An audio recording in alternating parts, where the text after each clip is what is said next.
Steve Mariucci here on the Rich Eisen Show. Mooch, what is wrong with the Packers? Who's talking about Mike McCarthy on the hot seat? Everybody in Milwaukee Wisconsin? and yeah. Oh yeah, Steve. Yeah. Yeah, it's. Remember yesterday we were talking about that game. I think we all picked the Packers to win that game and get back in this thing. And in fact, had they won, they would have been in first place because the Vikings lost and they missed out on an opportunity.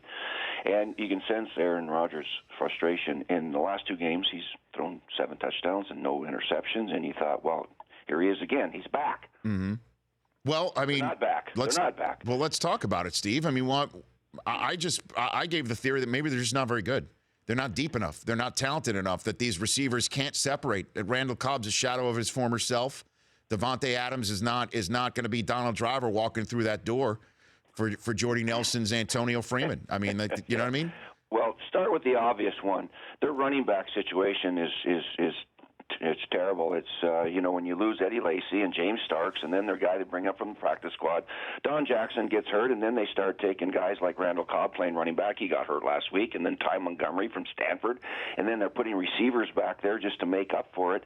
It's really hard to game plan. You just lose 30% of your offense because you can't play smash mouth and do the things you like to do with balance. And so they're having to make up for that. And then you said it. They've got some receivers that are good receivers. Jordy Nelson is good coming off his injury, and Abderderis, let's see, who's the guy that dropped the ball? Jeff Janis dropped the ball, the deep ball that could have been a 60-yarder, and they're just not getting it done on defense either. And I know the frustration. I grew up a Packer fan. I get it, but they're still in a division that they can win. If they get their act together and play like they can play.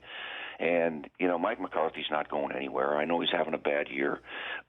He got more wins than Vince Lombardi, for crying out loud. So he's not going anywhere. But they will express frustration if they don't win that division. So who's the best team in that division? Could you say it's the Lions, Steve? Well, it looked like it yesterday. It's hard to say because that division is probably a bunch of, when you really cut it down, it's probably an average division, and there's no dominating team. It's going to be who stays healthy and who loses players and who loses the close one. You got to play the cold weather games here coming up, in Chicago and Green Bay. So I don't know who's going to win that division.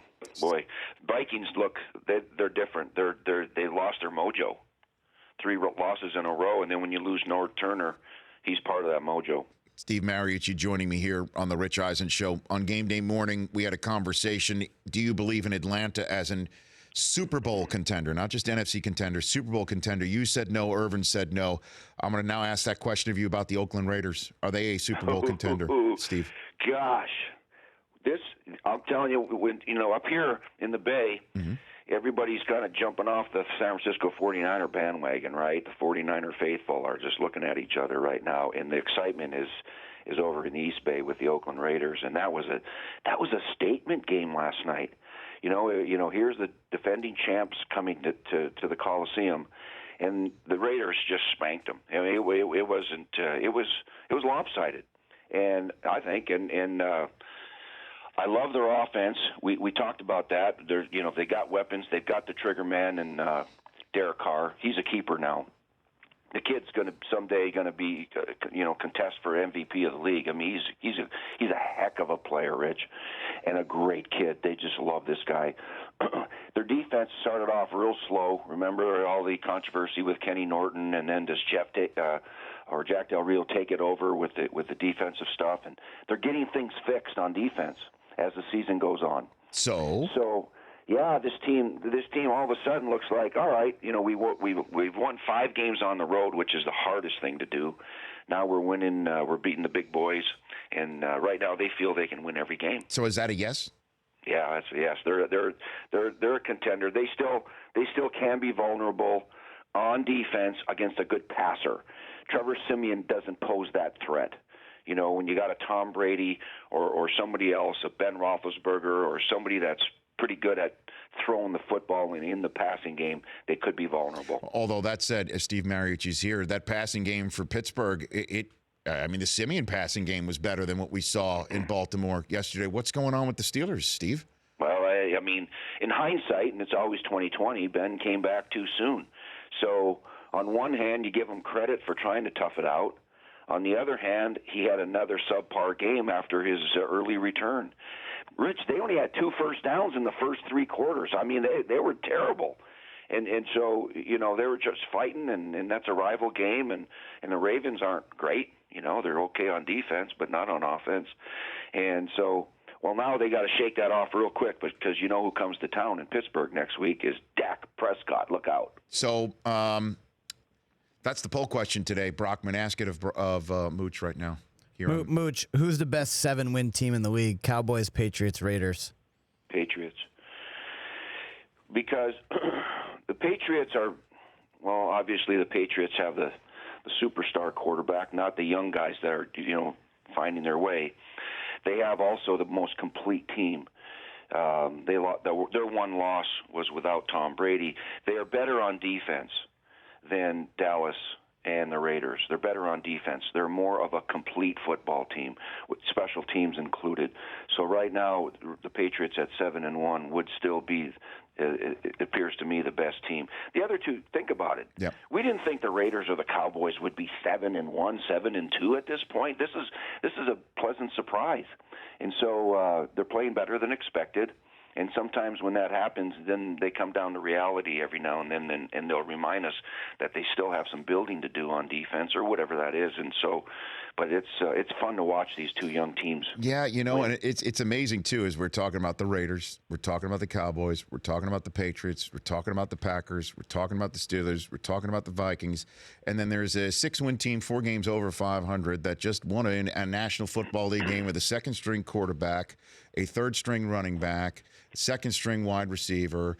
Justin Houston's not even out there right now, and we're always overlooking the Chiefs. Always. It's remarkable how it year after year, we just think that they don't have the firepower, they don't have this, they don't have that. What do you think, Steve? Yeah, and Andy Reid's doing such a great job, very quietly. You know, and the Chiefs are not a real sexy team, okay? They don't throw the ball for 400 yards. You know, Alex Smith is just a game manager, as people say. And then how about this Niall Davis guy who's gone, and he goes to another team, and he goes, hey, he's back, and he's playing. And he's playing for the Chiefs. And then Charkandrick West, they're just finding a way to do it. Nick Foles shows up, and he doesn't thrill anybody. He's got 187 yards passing, but he doesn't make any mistakes. And so Travis Kelce, that kind of irritated me, but I laughed hard when he threw that flag. When he threw that flag back at the. Well, I mean, Travis Kelce was complaining about no flag, then got a flag, and then threw a towel that caused the ref who threw the flag to throw his hat. So there was a flag towel hat situation, and then a thumb. That little clip is going to live forever, because that was pretty funny. And you know what? His teammates are going to give him grief about that forever. They're going to laugh that up. And I know that's the stupidest thing to do. And did you see Andy Reid kind of grab him and get in his face when he came off the sidelines? But you know what? Andy's team is very quietly, hanging around in the works. And you know what? They could end up with a darn bye when it comes to playoff time. How come coaches like Doug Pederson have trouble first year about when to go for a field goal, when to go for 4th down, when to take timeouts? I mean, he seems like such a with it guy. We had him on the show a couple weeks ago, and he seemed to be so buttoned up and knowing what's what, and then get in the crucible and these things don't work out. So here's what happens. When you're first starting out, I remember Don Shula told me one time, he said, because he won 1 million games, right? And I said, tell me how that happens. He goes, Mooch, because I was lucky enough to start fast, and he gained credibility right away, and so he could do things that, he take chances here and there, and people believed in him because he earned early credibility, and so that's what these young coaches are trying to do. Out of the 7 rookie coaches, now only 1 has a winning record, and it's Ben McAdoo, 5-3 with the Giants, and so.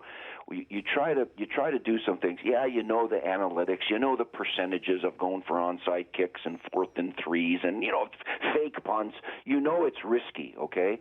But I think sometimes when you're trying to prove yourself or you're trying to make a statement to your team, like, I can believe in you guys, we can do this, we're going to take chances, like Jack Del Rio did early in the season. He went for 2 for the win. Remember, Rich? It worked. So those things, if they work, they go a long way. And the team goes, God, this is good. This is awesome. You know, we're going to take a chance. We're going to live on the edge. And so sometimes you do that. And you know what? Sometimes they don't work. And so it's not about choking. It's not about making a bad decision. It's about, hey, sometimes you take a chance to make a statement because you believe in your guys, and then you live with the results. See you in Baltimore, Mooch. Thanks for calling. Okay, man. You got Bye, it. Rich. The Rich Eisen Show, weekdays at noon Eastern on Audience.